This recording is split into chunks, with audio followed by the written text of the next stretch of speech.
Here is part 2 of my H3 conversion on my John Deere 318. Next step is disassembling the hydraulic levers. There's Allen set screws right there.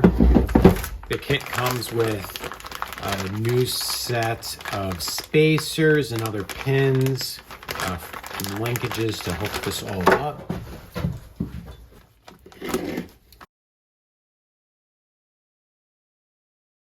Instructions are kind of vague. They just explain that you need to disassemble it and use an 1/8" Allen wrench to disassemble it so you can install the third handle.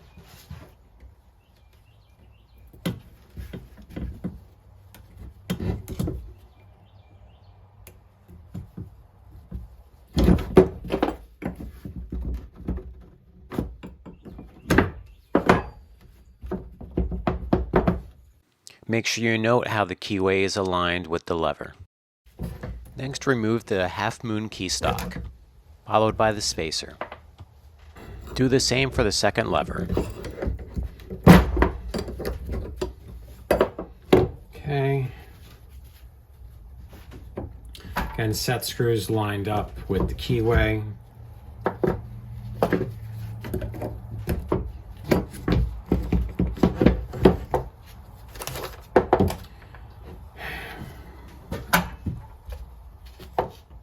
That one gets the spacer.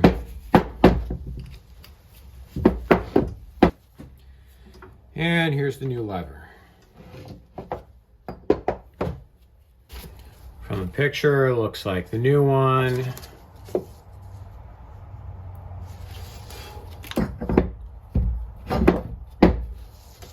Should be installed on this inside. And it looks like little spacer first. Make sure you clean out the old part before installing the new levers. A lot better. Spacer.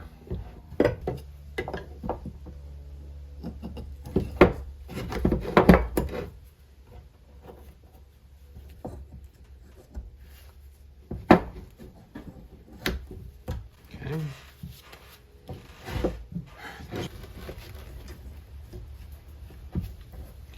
Put that back in.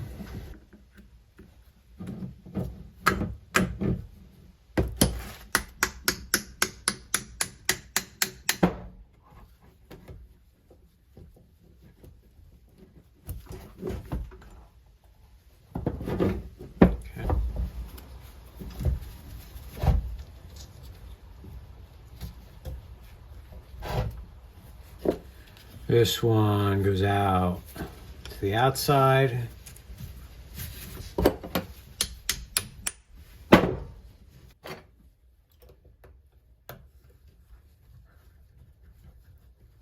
And the new one.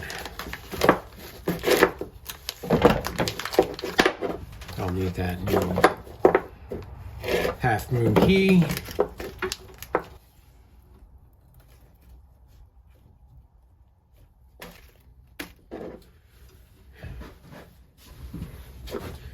This one looks like it goes to the outside.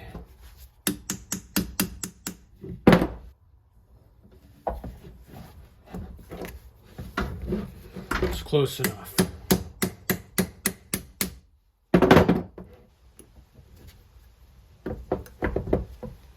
That matches up with the picture.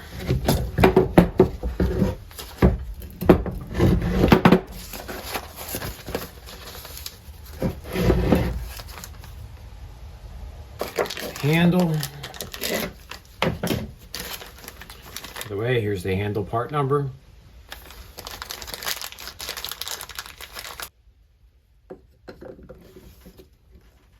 It was easier to install the knob once the handles were on the tractor.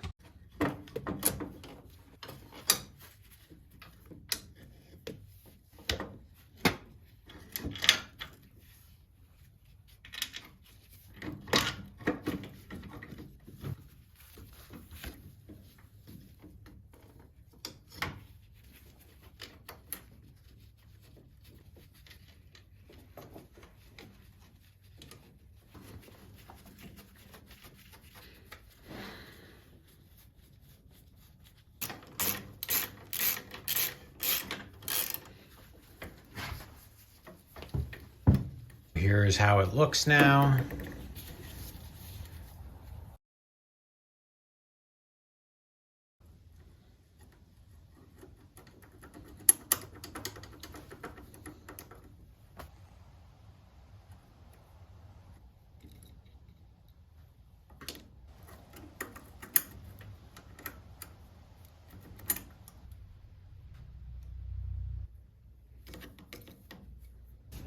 So here I've reconnected the original ones. Now I got to connect up the new one. Here are the two new linkages.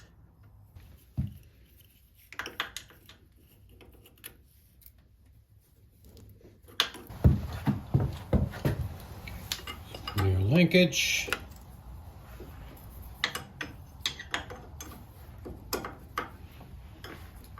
This one comes with some newer style clips.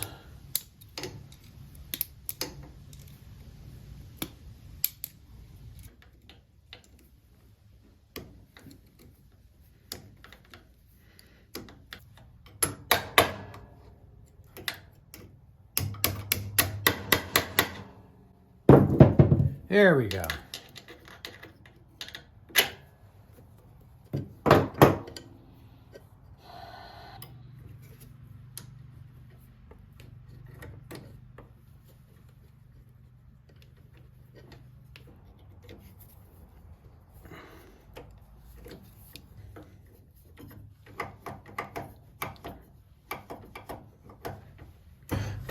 Here's the other two.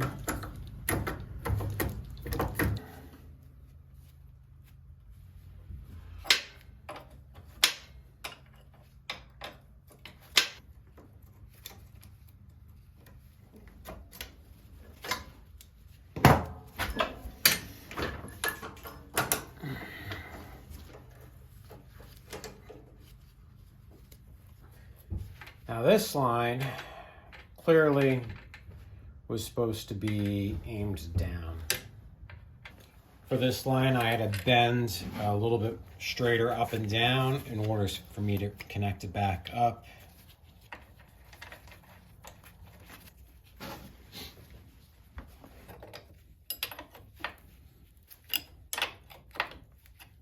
All right, that appears to work now. While I have easy access, I'm going to go ahead and replace the oil filter for the transmission.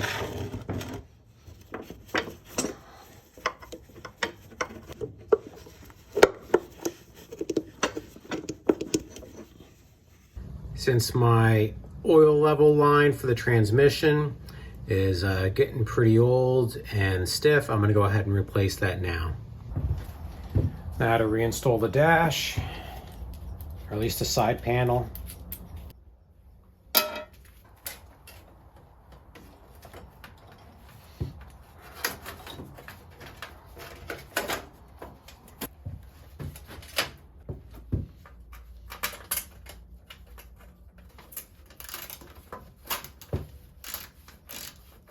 I'm going to need to move the transmission fill line to a better location.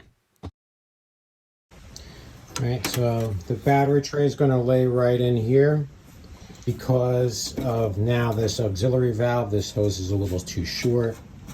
Also, I decided to run my transmission fill line out to here. That seemed to be more of a straight shot versus trying to feed it through there, and it's going to sit down too low because of the new auxiliary valve that's in there. There's just less room.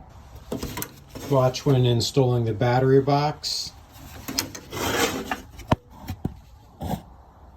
Mine was starting to rub on the wiring harness, so I gotta try to fix that down the road. All right, so I got the side panel on. I found all the missing bolts. Battery tray is in place. Yeah, the battery tray is rough. I definitely need to replace it. I believe this might have gone to lights, but I also have these for the fuse, so some other stuff wiring wise I gotta correct on this, but I should be able to start her back up once I get some trans fluid back in and put a battery in. So my tractor won't start.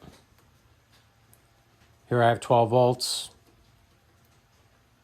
Here I don't have 12 volts.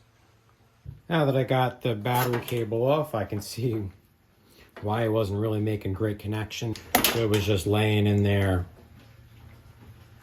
really not making a great connection. It was all corroded. I'm gonna clean this up a little bit. The actual bolt, all corroded, so that's why it wasn't making connection. Went ahead and relocated the power cable, the power wire for the ignition over to this side of the terminal from here. Hopefully that'll work out better for me.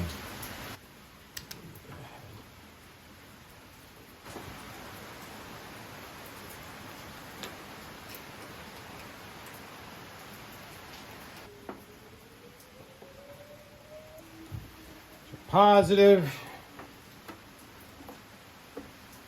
negative. Oh, I got lights.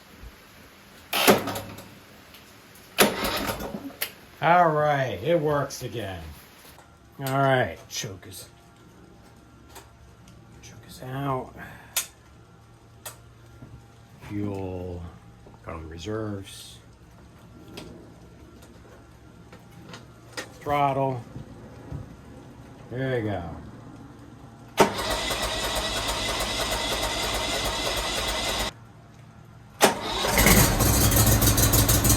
Alright.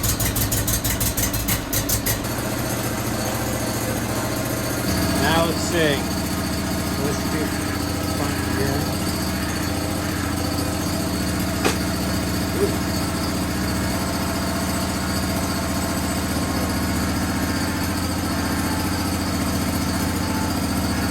There we go.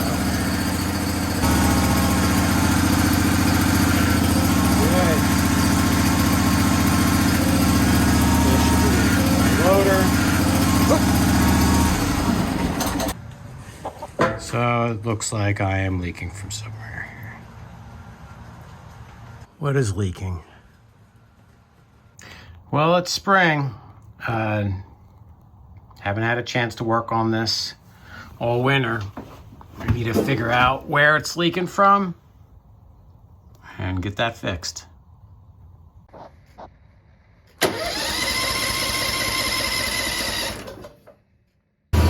I tightened up the hydraulic line and it appears to fix that leak.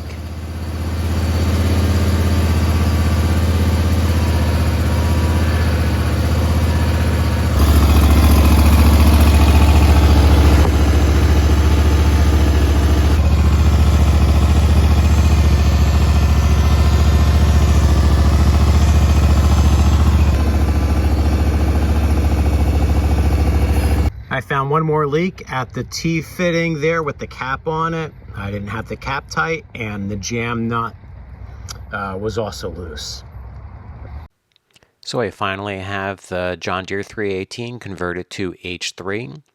This allows me to run the 3-point in the back separately from the little buck loader that I have installed on the front.